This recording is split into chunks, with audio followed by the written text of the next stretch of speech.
On today's show, green cars are going to hit a major milestone this year. Porsche's SUV sales fall off a cliff. And we show you what Land Rover's activity key is all about. All that and more coming right up on Autoline Daily.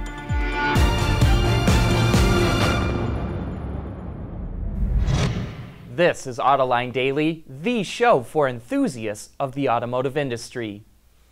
Sales of hybrids, plug-in hybrids, and battery electric cars are showing strength in the face of a slowdown in the U.S. market.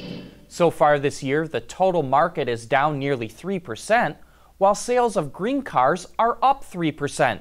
In fact, green cars will hit a significant milestone this year because sales will easily top 500,000 vehicles, the first time that's ever happened in the American market. When Tesla's Model 3 becomes available in significant numbers, those numbers will jump faster. As more EV models hit the market and prices come down, sales will continue to climb.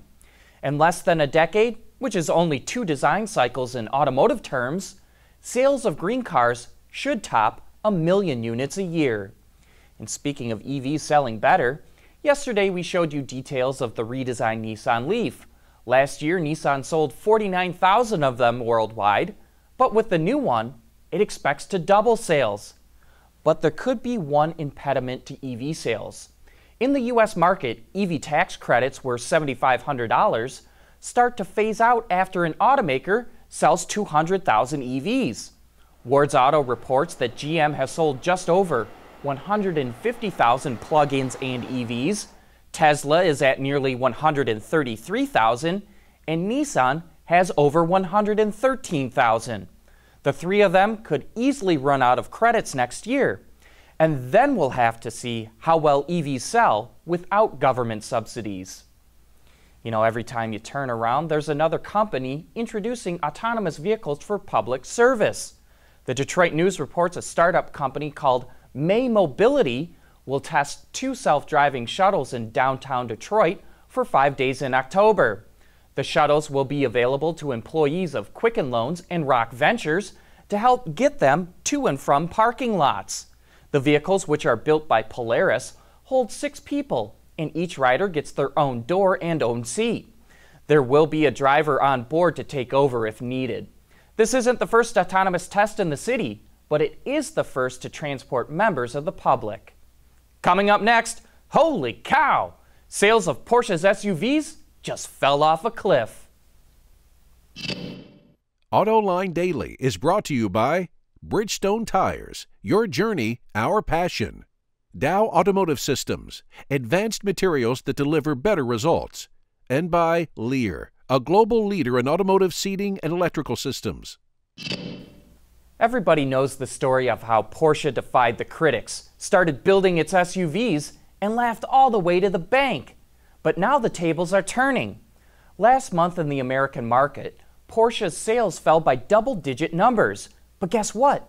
It was all on the SUV side of the business. Sales of the Cayenne and Macan plunged by more than 30%.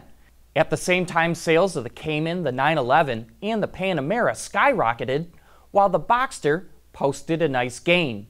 Porsche must be the only automaker that lost sales in the SUV segment.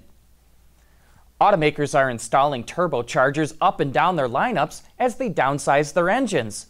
All that new turbo business enticed several suppliers to start making them. But in a surprise development, Bosch and MAHLE are selling off their joint turbocharger business to a Chinese private equity firm called FountainVest Partners. Maybe Bosch and MAHLE think that electrification will limit sales of turbos in the future. And a programming note here. Autoline After Hours will be off the air today and next week. Later tonight, the Autoline crew is celebrating its 20th anniversary with a big bash with all kinds of guests from the industry and the media. Next week, the crew will be returning from the Frankfurt Auto Show. But After Hours will be back after that. Coming up next, it looks like a Fitbit, but Land Rover calls it an activity key. Lear Connexus is the new application suite in vehicle connectivity designed to deliver over-the-air software updates and more from Lear Corporation's E-Systems, leaders in power and data management. Some brands are known for making vehicles that attract customers with active lifestyles. But there's one thing that active wear normally lacks: pockets. And as key fobs get bigger and bigger with more functions, where to put them can become a real dilemma. Now Jaguar Land Rover offers the activity key as a solution. When you pull up to wherever you're going, just leave the fob inside the vehicle and get out with the activity key on. Once the door closes, you have 30 seconds to get to the back of the vehicle. Then, in the case of this Discovery, place the activity key against the D in Discovery for a moment and the doors will lock. The fob inside the car is now inactive and you're free to go do whatever.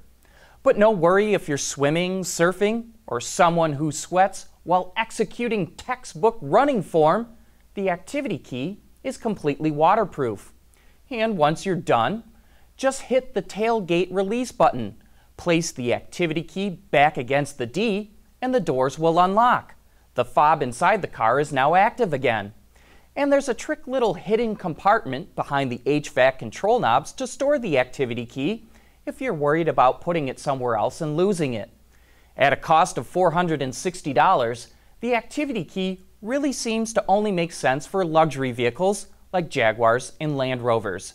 Something like Ford's door-mounted keyless entry system is probably better on a wider scale. With that, we wrap up today's report. Thanks for watching. We'll see you tomorrow.